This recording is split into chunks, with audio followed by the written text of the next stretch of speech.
Okay, this meeting of the Ascension Parish Planning Commission is called to order. This is the March 8th, 2023 meeting, 6 o'clock p.m. We are at the Ascension Parish Courthouse, 607 East Worthy Road, Gonzales, Louisiana, 70737, and the council chambers on the first floor. Can we do a roll call of members, please? Mark Villa. Here. I'm sorry, Tommy No. Here. Nicholas Miller. Here. Max Nassar. Wade Scheck-Snyder. Present. Randy Kluat, Jr. Here. And that's it. Got everybody? Yeah. Okay. I got confused because two of y'all said here at the same time. Okay, we're going to do the Pledge of Allegiance. Mr. Knoll, please. Pledge allegiance to the flag of the United States of America and to the republic for which it stands, one nation, under God, indivisible, with liberty and justice for all.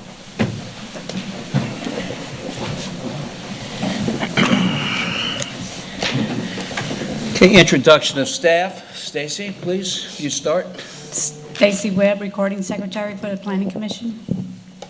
Jerry Iskiri, Information Technology. Spencer Long, Parish Attorney. Jerome Fournier, Director of Planning and Development. Sean Sarow, Engineering Review Agency. Eric Poche, Parish Planner. Lance Brock, Zoning Official. Michael Piku, Stormwater. Okay.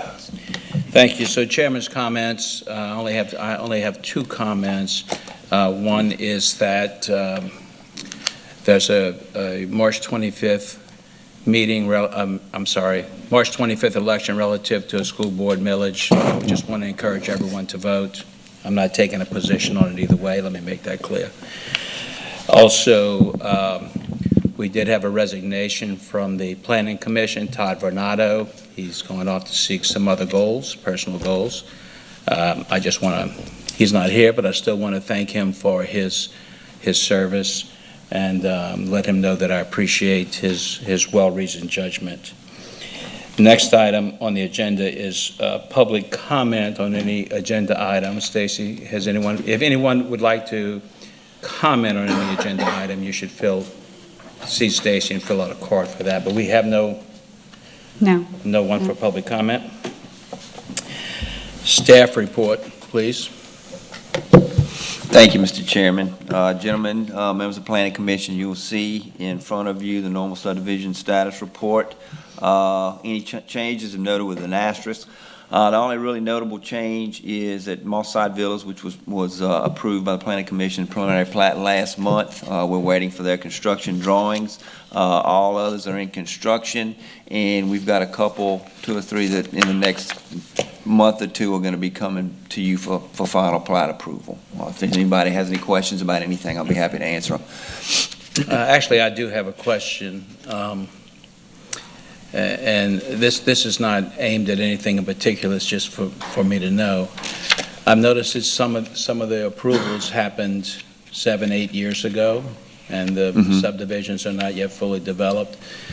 I assume that there's no time limit on how long they have before they've got to develop? There is a time limit. Basically, prior to about 1.5 or 2 years ago, the subdivisions, all they had to do was start construction. We had an opinion from legal that the start of construction could be something as simple as turn a shovel of dirt over on a project. So about 1.5 years ago, we amended the code to specifically define what the start of construction was. Then there are some of them, we would note it to the Planning Commission and let the applicant know that their subdivision was going to expire because they hadn't, and then they'd go out there and do something, and then we'd bring it to the Planning Commission, and then it was good. So, but those are just about gone. So the ones that are on here, there's 2 or 3 of them, and once those are gone, then that should not be an occurrence in the future. And then, as that relates to any new or current applications, does that lag in those developments, is that considered in the impact studies at all for the traffic and the drainage? The impact studies, the traffic and drainage impact studies, all of that was when they applied for their original preliminary plat. Now, if they come through to do a major revision to their preliminary plat, then we make them update things, depending on what it is that they're asking for. But yeah, when they're approved on their original preliminary plat, they go under the code that existed at the time of their Right. original approval. But my question, and maybe I didn't ask it clearly, is that if someone were to come in and make application now for a new application, are the impacts of those previously approved subdivisions that have not yet been developed, are those impacts yes. considered in the new Yes. traffic Anything and that's in the drainage? anything that's in the vicinity of a new subdivision as far as traffic drainage, anything like that, those studies that we have available that may impact the development that's up for consideration are considered in the review. Okay. Those are my questions, and thank you. Next item is the engineering staff report. Wait, I'm sorry, Mr. Fournier. Any other staff reports? No, I don't. Eric. Okay, now, Mr. Sherrill. No report this evening. Okay, so now we're going to consider the minutes. That's the next item on the agenda. Motion to approve? Have a motion to approve, Mr. Schexnayder. Second by Mr. Vila. Any discussion? Nope. Let's cast our votes, and we're going to use the machines. So let's vote, please.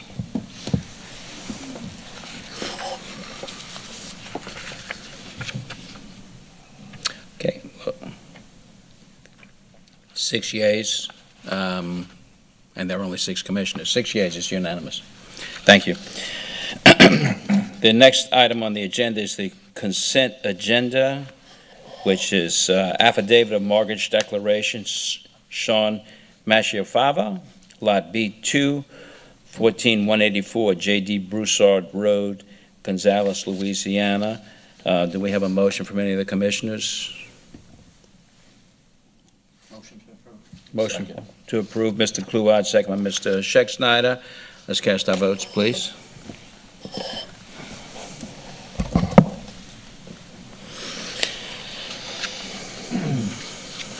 Again, 6 yeas. It's unanimous. Next item on the agenda are public hearings to approve or deny the following family partitions. Remind everyone during the public comment period that you're, as a member of the public making comments, our bylaws limited to 3 minutes per speaker. So, Mr. Masciafava or someone representing, I'm sorry, Mr. Schexnayder. It's C. Schexnayder, Inc., tract lots 1E, 1A, and 1E, 1B. T. Baker Smith, I'm sorry, Council District 2. Yes, this is a section of land on the West Bank, waiting for approval for family partition at the end of the property. And it's been divided into 5 of us. And this section is at the end of Gotro Road, and it's allowing family partition to be divided. Okay. Do we have anyone from the public wishes to speak on this family petition? No one. Staff, any comments? This map, all the comments have been addressed, and the application does meet the requirements of the family petition. Commissioners, any comment, motion, questions? Motion to approve. Motion by Mr. Miller to approve, second by Mr. Schexnayder. Any other discussion, commissioners? No. Let's cast your votes.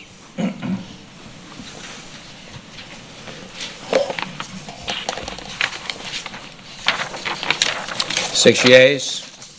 You're welcome. Thank you. Next item on the agenda is Joseph and Alice Gotro Estates, lots A1, A1A, and A1, A1B, Lot A1, A2A, exchange of property. McLean Taylor, ma'am. Ellen Jackson with McLean Taylor, representing this family partition, just so that this heir property can be subdivided and they each get their lots. Asking for your approval. Thank you. Is there any public comment? No public comment? Okay. Commissioners and staff? Mr. Chairman, the only thing is, I mean, there were no comments. There's nothing to be addressed on the map. Due to space constraints, the applicant is asking to allow, to waive the requirement for the 30-foot servitude of passage and allow there to be a 20-foot servitude of passage. So in your approval, if you would address that, either approve it or deny it when you vote. Yeah, I'm gonna, let me do this. I knew you were gonna have a question. Before we get into the commission discussion, would you like to address that item? Yes, because of the size, and since it's going to be just to that one lot, and no further divisions will be allowed unless there are others, and they have granted this in the past for just 20 foot for just one lot. So, Okay, Mr. Miller? Yeah, the 6.5 acre section in the back is what Mhm. you're splitting off, correct? Mhm. And how are you going to access that that's in between them two houses? Just with the private driveway that's already off of Bayou Narcisse now? just a private drive, yes. And then if there is any further development on that 6.5 acre lot, they're still going to access that same 20-foot? No, they would have to get another means of transportation. Otherwise, it's just going to stay that one. Right, because our code access. now says that, 3 or more lots, you're creating a third lot there when you'd have to have that Right, but expanded. As far as I know, there will be no I other. feel like division. Bayou Narcisse, Hmm? is a busy enough highway that, that 30-foot access is what they're requiring. Are we still going to require the standard apron? The apron, when it's accessing 3 or more lots, yes, the apron will be, well, it's only actually accessing the one lot.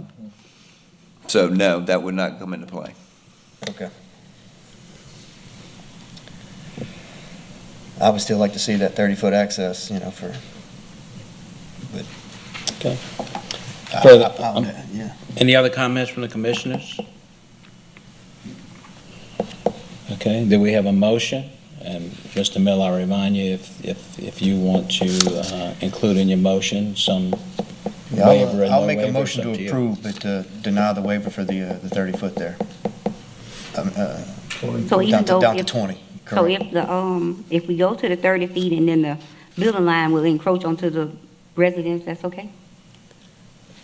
I guess that would be with, the other residents. Yeah, because it's a corner, they're allowed to cut the setback in half. They do, if it makes you feel any better, if you look at it, sometimes they'll ask for these 20-foot access servitudes and they'll make it an all-purpose servitude and have the utilities included in there, but in this one, they do have a separate utility servitude. So the 20-foot would be totally for the driveway, and it would not be a multi-purpose servitude. So if that helps you make a decision. Okay, well, let's stop the conversation for a second because we have a motion on the floor, and I'd like to get a second or see if there's a lack of a second before we continue conversation. The motion on the floor is to approve without the 20-foot waiver being granted. Is there a second? Okay, so we have no second. Is there an alternate motion? I'll make a motion to approve with the waiver included. Motion to approve with the waiver, Mr. Schexnayder. Second by Mr. Kluat. Okay, now that we've got that out of the way, any further comments? Mr. Poche? No, sir. There are no comments, so nothing else would need to be addressed. Commissioners, do we need any further clarity from Ms. McLean Taylor? I know that's not your name, but I'm just referring to the company. Question. So you said the 12-foot utility servitude is outside of the 20-foot? Yes, that's correct. Because a lot of times, whenever you have space constraints, they'll come in and ask for an all-purpose servitude that includes the utilities as well as the drive. Right. But in this instance, the 20-foot will include only the access, and there is a separate 12-foot utility So essentially, you servitude. still have the full 30 feet there. You do, Exactly. right, We're not cutting it off. You actually have We're just putting 32. it two separate. Yeah. Okay. right.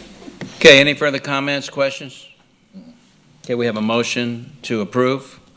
Let's cast your votes, please.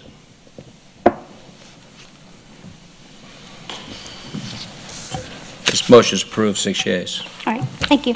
Welcome.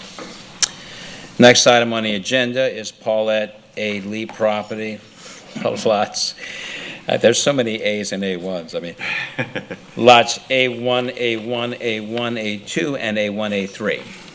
And, sir, I'm sorry, I want to ask you. James Fowler, representing Earls and Associates and the Lee family on the following family partition, asking the Thank commission you. for approval.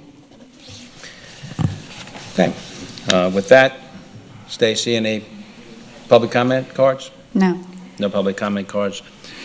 Staff? Yes, sir. The family petition meets all of the requirements of the code, and comments have been addressed. There is one thing that I'm noticing on there is that this happened to be submitted probably 2 months. There was another one on the property that's just to the east of it. And this servitude that he's showing is proposed is actually existing because that map was recorded as they were going through this process. So that's the only item. So the servitude is existing. We'll change that on the map before it's signed and recorded. Okay. Commissioners, any discussion or motion? Motion to approve. Motion to approve, Mr. Miller. Second by Mr. Knoll. You slow down, man. Any further discussion? Let's go cast your votes, please.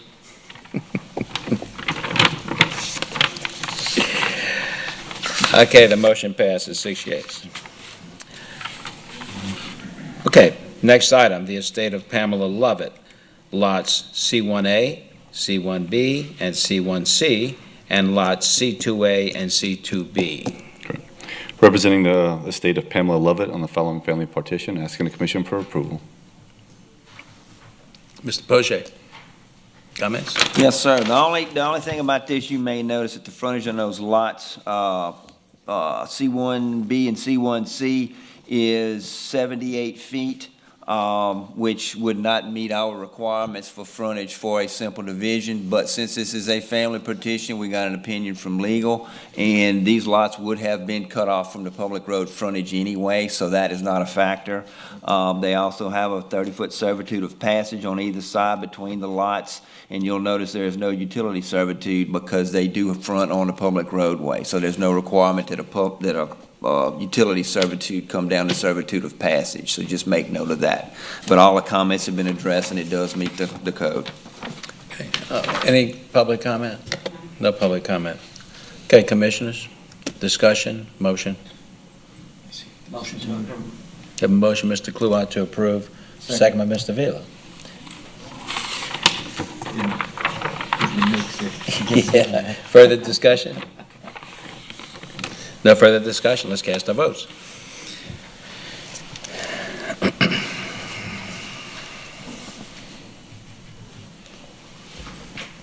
So unanimous. Yes. Next item is Cheryl M. Probst's property, tracks B1A, B1B, and B1C. Yep. Representing the Amy Coppola on the following family partition, asking the commission for approval.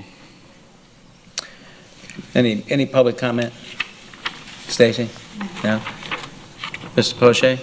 Yes, sir. This, all the comments have been addressed, and this does meet the code. If you have any questions, I'll answer them. Okay. It sounds like you already did. Commissioners, any comment, questions, motion? Yeah, Mr. Scheck-Schneider? Eric, did they address the structure that's in the 20-foot building line? Is that the one that or am I mistaken on that one? Where? The house at the end of the gravel road? The house? They- Yes. Yeah, that's been there. Okay, I just want to make sure that we're not. Yeah, the house has been there, there's cover back there, and we addressed that, didn't we? Yeah, it's not a full-fledged like roof, shingled roof or anything. It's like just that. one of those kind temporary I just wanted covers, to double yeah, check that. yeah. That was the only question I had. Yeah. Okay. Okay, any further motion to approve, Mr. Kluwat, second by Mr. Knoll. Any further discussion? I did have one question. How are Yes, you going Mr. to Miller. access the B1C in the back there through that other property? Y'all have? B1C, Right, through, there's already existing gravel drive that goes front to back, north to south. past that other house? Miss Amy Coppola lives on the lot, if you look at the thing, B2 in the back. That's her Okay. current house right there. This was her mom's house that she inherited, so she's dividing it between her three sons. Okay, So she lives back there, and it's existing gravel that goes all the way to the back, existing 20-foot servitude. okay, I saw where it cut off at the house there, I didn't know if it continued on. Yeah, she's the last lot at the end. Okay, She's cool with having, all right. Okay, any further discussion, Commissioners? Let's cast our votes, please.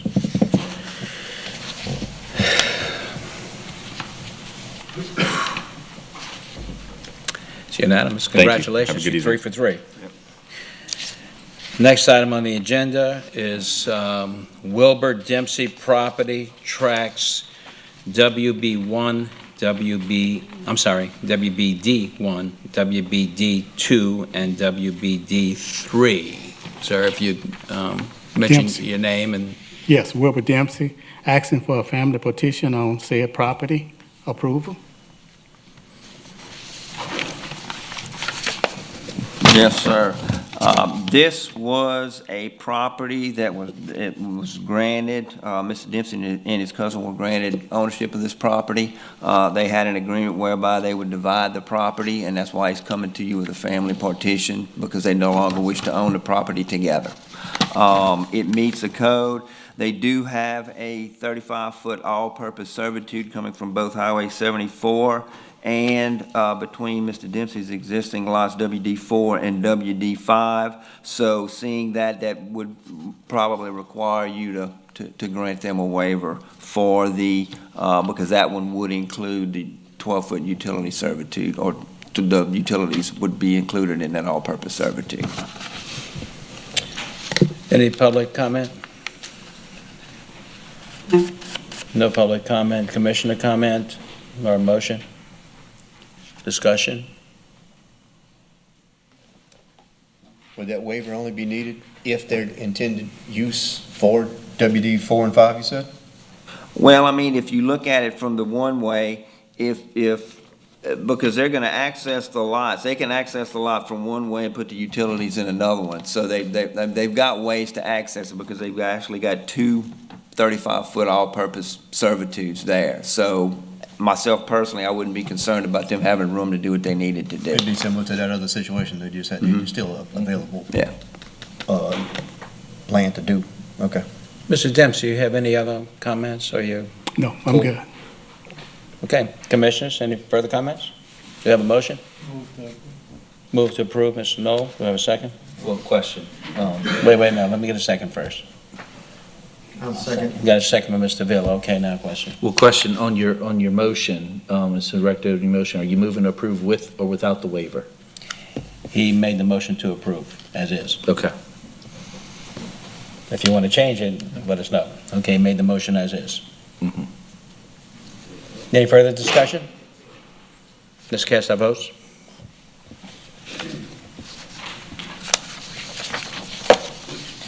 Which lots are these concerning? Which lots?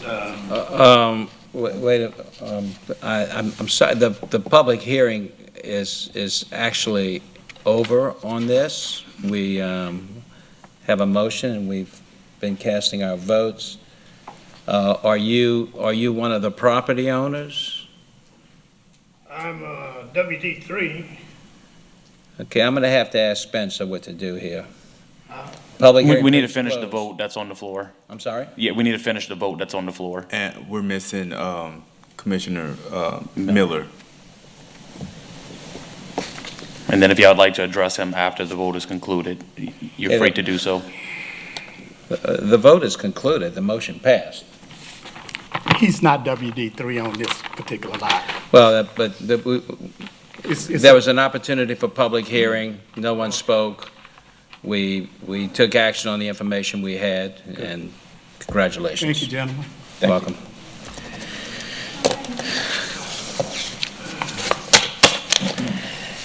Okay, the next item on the agenda would be ordinances for public hearing to recommend approval or denial to the parish council, amendments to the Ascension Parish Unified Land Development Code. Item A has been removed from the agenda prior to the meeting. That was to amend the Ascension Parish Unified Land Development Code to add Appendix 15 traffic calming. Item B is to amend the Ascension Parish Unified Land Development Code Appendix 5 drainage, Section 17.506.A, protection of existing watersheds and conveyance systems.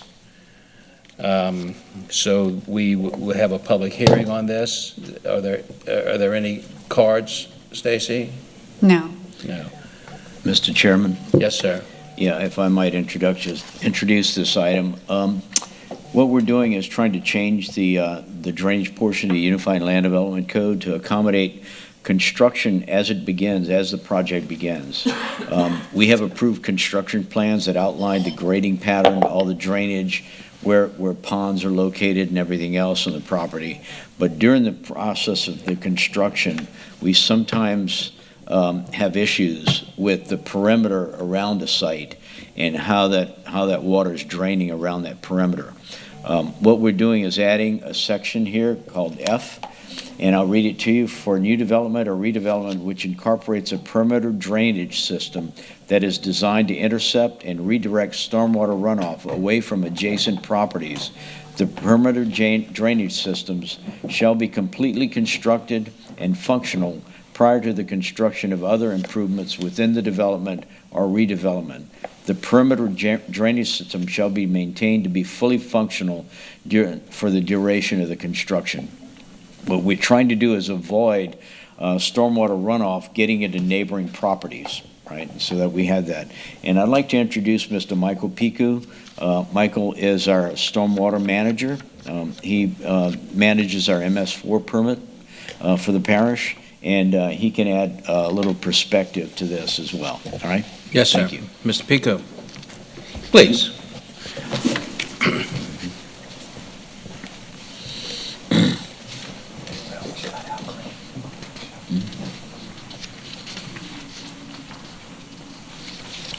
Basically, what we're trying to do is codify the perimeter drainage around these properties. So we had a lot of issues with flooding from a previous development, and we just want to prevent that in the future. So a lot of construction takes place, and they don't maintain the perimeter drainage. They are aware of it. We just want to make sure it's addressed and it's codified. That's basically what we're trying to do. And so I would have a question I have. Well, I guess we don't know this. Is it anticipated there would be some sort of penalty if they didn't maintain it? A fine or anything like that? And I recognize that that's council, parish council, but Right. I'm asking what the... We do have the ability to fine, but we also have the ability to place a stop work order on the project, and we have done that. In fact, the project that came into play that really forced us to make this change, we did put a stop work order on them until they could get the perimeter of the project secured from a drainage perspective. Okay, so in the code, there are methods for enforcement? Yes. Very good. Thank you. Does anyone have any questions for Mr. Pico? Mr. Pico? How is this going to be implemented? Is it going to be a part of the application process that DPW says, here's the standards that we need addressed at, each particular site? Here's the guidelines that we want you to follow. Here's the implementation procedures or processes. How are they going to know what needs to be done and what they have to continue to do during construction? Basically, when we review the construction plans, there's going to be perimeter drainage. The drainage patterns are shown. What happens is you get these very large projects that are done in multi-phases. A lot of these guys think that they have enough time and they're going to have great weather, and they go in and they take care of everything, and they don't worry sometimes about things, and then they get caught with the pants down, so to speak, and they have problems. Now what we want to do is we want to make sure that if overall they have a perimeter drainage, because they're supposed to take all of their water and direct it toward the stormwater ponds and discharge it at a certain rate and all of that, and this is going to codify, as Mr. Piku said, that they have to do that, so it has to be addressed during construction. Our construction inspectors are out there on a daily basis, and anything that's not addressed as it should be addressed can result in a stop work on it. So it will be enforced through the construction document review process. We'll know what has to happen. We'll address it with DPW and all the different departments in the pre-construction meeting, and then through our inspections on through construction as construction moves forward. Yeah, that's my question. Is there's going to be an actual plan that we want done, sort of like that last Mossad Villas where they identified the areas and the problems prior to construction. Yes, that's correct. They're not, the developer's not just shooting from the hip and Right, coming up that's with right. an idea. Okay. I should add too that the developers do sign off on our MS4, permit from a discharge perspective. And Michael's in charge of enforcing that as well, all right? So Okay. he is out in the field, as well as our inspectors, all right? Good. Yeah, that was gonna be another question is, do y'all continue to check the progress throughout? Yeah. Or is it, once they put it in place, that's just, Yeah. we hope it works? We have 3 subdivision inspectors who are in the department, Okay. and they're out in the field every day. And Good deal. they typically ride by each project every day, and if there's anything happening during that day, they will stop, investigate, and everything else. The developer is also required to have a testing lab out there, and they're testing the materials that are being brought into the site, and we monitor that very closely. All right, so. Outstanding. Nothing else from me, thank you. Any comments, Mr. Villa? Yeah, so you mentioned you did a stoppage on some development already. So this, what amended ULC or whatever we're talking about, provision, is that retro or like the ones that are already approved? You can apply that to those, or it's for new developments coming? Well, you want to answer? Yeah. Basically, the way that it normally works is the planning department gets these things, they get the preliminary plat, the construction documents, the pre-con, and they go on through construction. Once that final plat is signed, any of the drainage has either a private or public drainage servitude on it. And once that plat is signed, that becomes under the purview of DPW. So we work in conjunction with DPW on subdivisions that have been completed. They will address certain issues, and they will ask us to address certain issues. So as a problem comes up, it is something that can be addressed. But more to your point, if there is a public drainage servitude and there is a drainage problem, that gives the parish the right to go in there and address it however it needs to be addressed. At that point, it won't necessarily be a developer, it may be a homeowner. Once the plat's signed, a lot sold and things of that nature, but it is able to be addressed. And I think, for some clarity, I think part of what Mr. Villa was asking is, now that there are some developments that are currently underway, already, they've been approved, they're underway, will this provision be retroactive to impact those?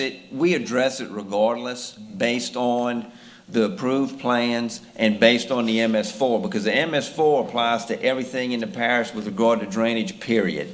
Doesn't matter.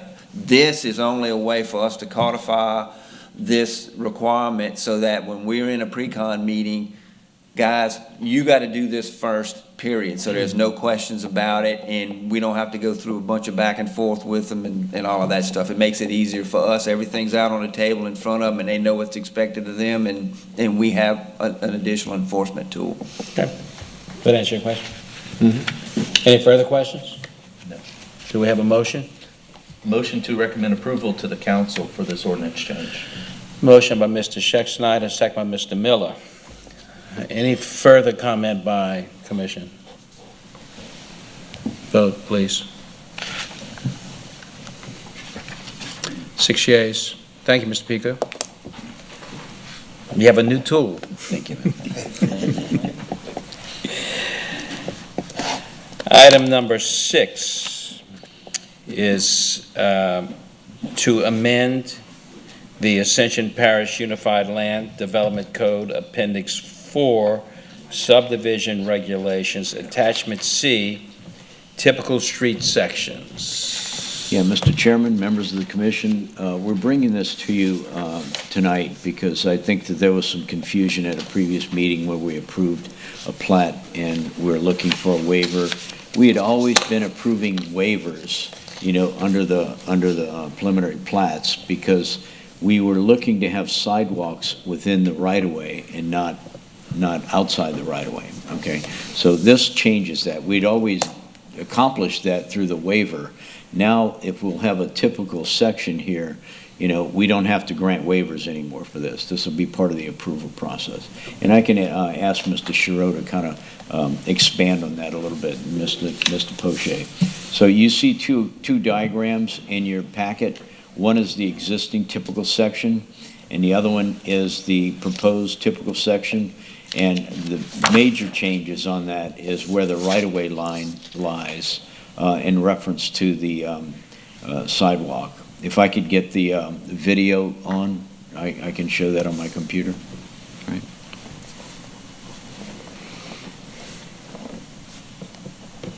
So the one you see on the screen right now is our typical section, and I'll show with my cursor, right in here is the right-of-way line, and on the other side is the right-of-way line.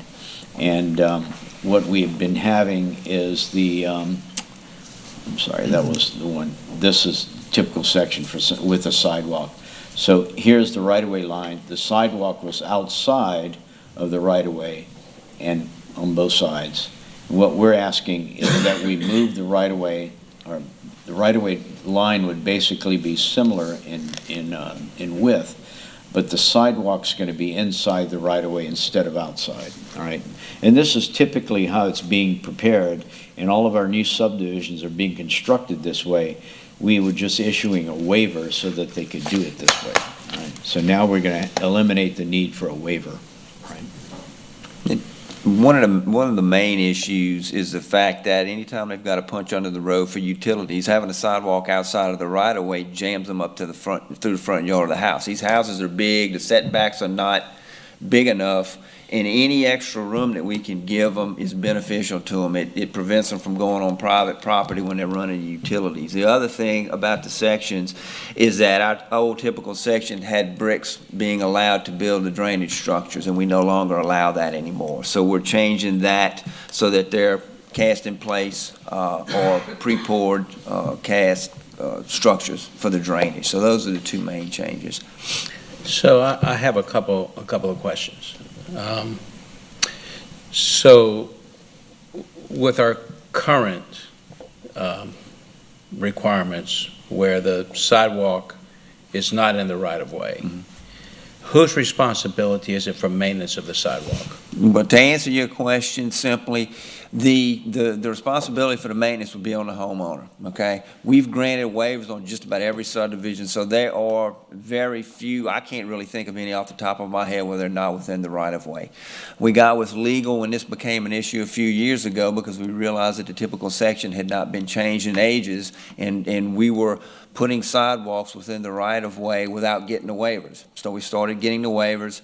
We got with legal at the time, and there's a note on the plat that makes the sidewalk the responsibility of each lot owner. So even though it's in the right-of-way, if it gets damaged, it has to be replaced, repaired, or anything like that, it's the responsibility of the homeowner to do that. And so if we make this change, it will still be the responsibility of the homeowner? Yes, Homeowner that's for the correct. maintenance of the sidewalk? Yes. I asked that question because I come from, I've lived in New Orleans for a long time, and those sidewalks. That's one question. The other question I have is, it's not really relative to safety, but I'm a little bit concerned about the distance from the traffic to the pedestrian. That's the main reason that you see 6-inch max from the right-of-way line, because that wasn't on there previously. We don't want them jamming these things up to the road. They can be on the right-of-way line or 6 inches away from the right-of-way line, and because you usually have 11.5 feet from the back of the curb to the edge of the right-of-way. So your max is going to be about 6.5 or 7 feet from the edge of the roadway with the way that this is shown. And then should there be some traffic calming measures, which may or may not come up, that'll further improve the level of safety. Correct. Okay. Do we have any public comment on this? Anyone? Commissioners, we have any questions? We have any discussion of Mr. Miller? I do have some questions. You said that the cost and the maintenance would be on the homeowners. What about the liability? If it's a broken sidewalk, and it's in the right-of-way, then it becomes the liability of the parish. And that's one of the things, and Jerome may remember a little bit more than me about that, but the note that we have on there makes the sidewalk the responsibility of the lot owner, period, because they did think about that, because it is in the right-of-way. So it is the responsibility based on the recording of the final plat. It is the responsibility of the homeowner. So even inside of the right-of-way? That's correct. No liability falls on the parish whatsoever? Yes. So, legal. Question for you. Should that be clarified in the note beyond the sidewalk is a responsibility of the homeowner and the liability follows that responsibility? I don't think that would be an issue. I think most people would understand that if they're liable for repairing the sidewalk, then they're also liable if anybody would trip and fall and get hurt on it. But I'm always a big fan of the more words, the better. So I wouldn't have an issue with that recommended change to add not only the responsibility to repair, but also liability for any issues that may arise. I'm just trying to keep the attorneys out of it. So, Commissioners, any further?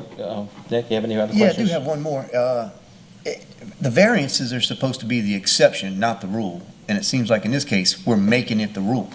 You know, there's a specific section, 14903, or 093, that says, you know, all the guidelines that you should be checking off to see if it's absolutely needed to grant this variance. Not just, you know, because it would help out the entire area. Well, no, I It's mean, specific to the typically, I mean, we've size been and given shape. a waiver simply because the section had the sidewalks shown outside the right-of-way. You know, you have setbacks that change and all of that, and it is not so much necessarily for convenience, it's also from a safety standpoint, looking at, the closer the sidewalk is to the street, the less disturbance there is gonna be. You know, because you're looking at things that are getting closer to houses when these guys have to punch under these roads and all of that. I mean, we would love to make them put sleeves underneath the roads whenever they putting utilities in before they run the lines and all of that. We hadn't gotten there yet. This gives them about 6 or 7 more feet, which makes a huge difference whenever they're coming in there with machines and trying to punch underneath the roadway after these houses are built. But I mean, it's a waiver that has been granted. You're moving people closer to the street, and that's safer than because some dude has to bore under the road. Well, I mean, you've got a rollover curb, so if somebody runs off of the road, 3 or 4 feet is not gonna make a huge difference.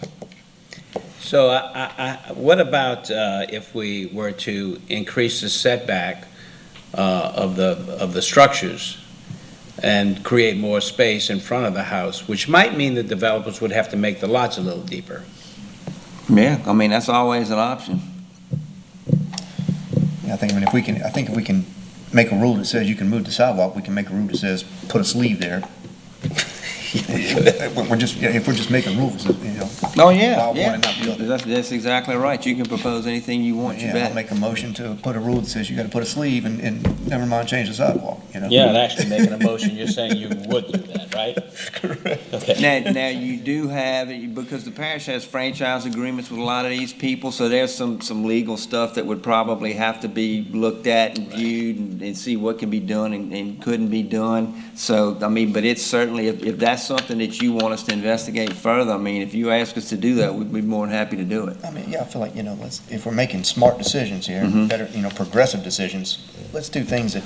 Well, and I mean, it's something that's really needed, I think, because we would rather them, once the road, the base is done, everything's down and all that, we would really rather them not go in there and bore under them roads at all, if it can be prevented. Yeah, about some. I mean, that helps us out with maintenance and worrying about further damage in the future and all of that stuff. So, yeah, I mean, it's a great idea. Well, let's do some research on that. Yes, sir, Mr. Sherrill. I got some comments here. First, you know, engineering-wise, most projects, there's a lot of roads you go, typically the distance that you need, that you can bring a sidewalk all the way up to 2 feet behind the curb. That's how close you can be, and you still meet code.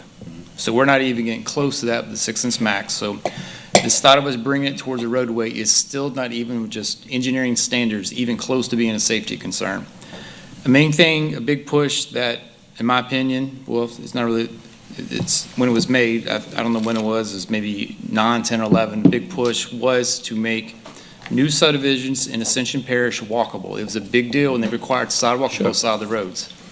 But you don't realize the more that you move the sidewalk further from the road, that's more likely where people have their cars parked on top of it. I live in similar subdivisions. You move towards the house, people park in their actual driveways.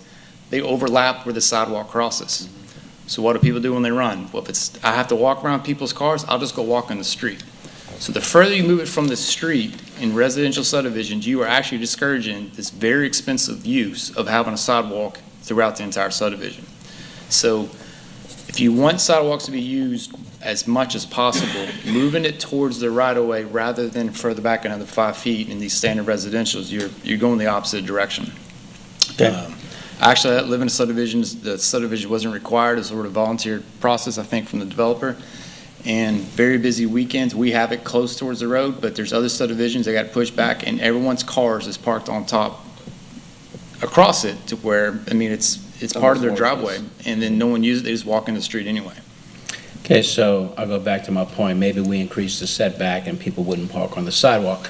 Yeah. But I have another question. But us one point, I think, everything, what we're proposing here, I know it always, this isn't new. This is a very standard practice in, well, I know at least in East Baton Rouge Parish. I know we're always supposed to be just copying, I guess, a status quo, but this isn't something that's unique. East Baton Rouge Parish is within the right-of-way. They have the same type of notes that says, make sure it's clearly it's private, it's to be maintained by the homeowner, so this isn't a newer concept, especially with our local developers. I am not a fan of imposing sleeves and other things underneath the sidewalks. It causes more issue and harm than what you would have on any utilities that were to bore. Most of them, utility companies actually install utilities for the sidewalk gets placed. It's usually the last thing that a home builder puts in is that sidewalk, because their own construction equipment would be damaging it. So the utilities got to get in place most of the time, just to even get your home built, the plumbing inspection, gas inspection, the other inspections. So it's really not an issue. And the more conduits you put under things, under sidewalks, you're actually purposely creating voids that allows stuff to fill into the caps of those unused conduits, and you have more construction issues of things just settling. And you'll start seeing parts of sidewalks in people's yards actually settle in because you have these old plastic conduits in that's partially been used or haven't been used. Okay, well, I think that from an engineering standpoint, that issue can be addressed.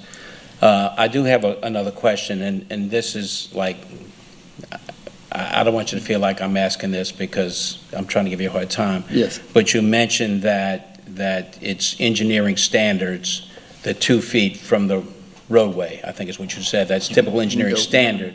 Which standards are those? Not standard, I said you can go up to 2 feet. So that's just AASHTO and pedestrian Oh, traffic AASHTO? relative to a curb. Okay, Yes. that's what I was asking right Yeah. there, AASHTO. And you Okay. may see in other places that you'll say, wait a minute, I've seen paved sidewalk up to the edge. Those are usually in more places, they don't want a 2 feet strip to mow. So they say, just go ahead and pave it. So people say, wait a minute, I see sidewalk up to the curb. It's really, I call it a paved grass strip. Yep, I've in seen more that. urbanized areas. Okay. AASHTO was what I was Yes. looking for, the standard. Okay. One more question. Mr. Miller? You said about putting the sidewalk closer. Does that not, I mean, essentially erode the idea of the right-of-way to begin with? You go in there, we put the utilities in, and then we pour the concrete on top of it, and then we come back, we're gonna put regional sewer, or we have to change a gas line. Now, you already put the concrete on top of the right-of-way that is intended for that utilities access. Now you gotta dig the concrete back up, and now, does that cost go on to the parish? Does that cost go on to the homeowner? We talking about additional sanitary sewer? Yeah, I'm just saying, for instance, if we're gonna decide that regional sewer is coming to Ascension Parish now, we're gonna have to put in new sewer lines now. Now they have to tear that concrete Well, out most of because these it's new- in the right-of-way. Most of these new subdivisions, the sanitary sewers, almost, no one's going to install a new sanitary line. When we do a regional sanitary sewer in the parish for subdivisions, they are connecting to treatment plants. They're not going through residential to install new Maybe gravity ETL wants lines. to put in fiber optic, I'm just saying, for any reason, the servitude, the right-of-way is there to give the utilities the Actually, it's opportunity. the utilities is the utility servitude. That's where utilities are supposed to be. Those are private utilities for that exact reason. So this You- 5-foot sidewalk is gonna be outside of the Yeah, this so the only 12-foot time servitude. utilities are to get in public Go on top right-of-way of the is right-of-way if they only. were to cross it, just to get across the roadway. And they have franchise agreements, they're allowed to cross it, but that's the purpose of this utility servitude, is to show that there is sufficient room should the rare extreme case that every single utility decides to all install on both sides of the road, which is no one, usually water lines on one side, the other people get on the other side, there's enough room for utility servitudes. So the sidewalk, moving the sidewalk is not gonna interfere with that 12-foot utility servitude. Yes, that's right. Right now, whatever we're proposing is not being within the utility servitude. It's staying, when you think about the intent of public right-of-way is a transportation needs. Sidewalks are modes of transportation, so it's just bundling things up within a public right-of-way. Okay. Okay, Mrs. Schexnayder. Yeah, and I completely understand, and I appreciate that we're finally taking out the waivers. I saw it last month, and this is appreciated, this is needed. One of the only questions I had was, as far as putting the bricks in the drainage structures, can you elaborate on that? I know what you said about having a precast drainage system, but can you elaborate on that a little bit more? It is old. That shows you how old this standard plan is. So it's like a lot of places. Is it easier to just ask for waivers or go actually amend the code? So we're actually trying to do things right. Let's just get the code straightened out, what we always intended and really what we've been following for many, many years. From years, it wasn't even noticed, and they were just granting the approval anyway, because it was, there's a requirement preliminary plat to show the typical section. So, and they drew the sidewalk with the way that we're proposing now. So some people thought, well, if it's on the plat, and that's what I approve, there's no need to formally request a waiver because it's on there. Once we got in, just to make sure it was Loctite, we went through the process, let's formally say it out loud. Let's ask for the waiver, even though you're showing it on your plat. And never had any issues. And then got next was like, wait a minute, this is getting out of hand. Let's just change what we've always been wanting for probably up to 10 years, the practice of it, especially when they changed that sidewalk ordinance or required it. Let's just go ahead and just clean things up. This is cleaning up what many planning commission staffs, even before us and us, have been asking for and requesting and been improving. It's just don't dance around or accidental. Include the waiver in the motion to request, and then we got to go backwards. We're just cleaning up based on what others, many, many plats prior to you all, even prior to us, have always been approving as considered as the norm. Let's just fix the ordinance. No, and I agree with that, and I do appreciate it. But what I was asking about, remove the bricks from the drainage structure, Sean. Oh, yeah. That specific issue. So are you saying that, and I'm just going to make up a scenario, if in a drainage structure, I'm no longer allowed as a developer to create a drainage basin with CMU bricks? Instead, I have to use a precast system? Yes, and that has always been the standard practice. That's another thing. We updated construction plan specifications. It almost has, I think it has a statement that says shall not even allowed. But we never went back and graphically fixed the typical But we section. can still do that in an open ditch, if you're trying to close in an open ditch and have a catch basin in that type of manner. Can you, not in a development, but just in a, okay, Is it pretty much- everything has to be cast. Pretty much it's cast or precast or cast in place. Okay. Just not a bricks, it's not standard practice anymore. A long Okay, time. Thank you. Cheryl, I do honestly appreciate your explanation. I think it's been very helpful. Oh, well, I appreciate it. I don't know how you asked a question about bricks and I went off to a completely different direction. All right. You should have brought me back much quicker. Happens sometimes. No, seriously, I do. It's a very good explanation on all of the items we brought up. I have one more question. Mr. Miller? The 6-inch max from the right-of-way line, is that already there, or do we need to include that in this amendment? It's on there. It's on here. Yeah, It's on the diagram that you're On the typical proposing to take action on. And the 6-inch max, that's a good standard practice. 'Cause remember, that is the definition of property line. It's much easier not to tell people that you have to go on the that little distance, because you start having property pins and it just becomes an issue, so. That's what I'm asking, though. Is that 6-inch max, is that going to be included in this amendment? It's a part of it, or do we need to add that? No, we put it on the section. Okay. Yeah, and so I see what Eric and them have presented, has that note at the bottom, all structures shall be according to the subdivision construction specifications. We don't need one to imply, it's supposed to be high-level detail to imply that it override construction specifications. It's never the intent, so we added that note in the bottom right, and you see that 6-inch max note is already on there on your proposed typical section sheet. Okay. Commissioners, any further? Anyone wish to make a motion? Make a motion that we approve the changes to the ordinance to go forward to the council. Recommend. I recommend the motion. Yeah, he makes a motion to recommend, he makes a motion that we recommend to the council they go forward with this. Second. Yes. Second by Mr. Schexnayder, and I'm going to ask if you would consider adding to your motion that the note relative to the maintenance of the sidewalk also includes the liability. Yes. Yeah, I agree, as Spencer said. Yes, okay. You, And I will second that, definitely. okay, we have a motion and a second. We go forward as amended. Any further discussion? Cast your votes, please.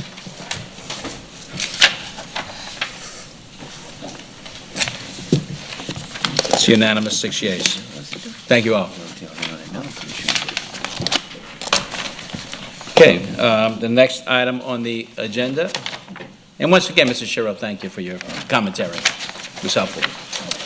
Next item on the agenda is adjourn. Motion by Mr. Schexnayder to adjourn, second by Mr. Knoll. Any objection? No objection. Meeting is adjourned.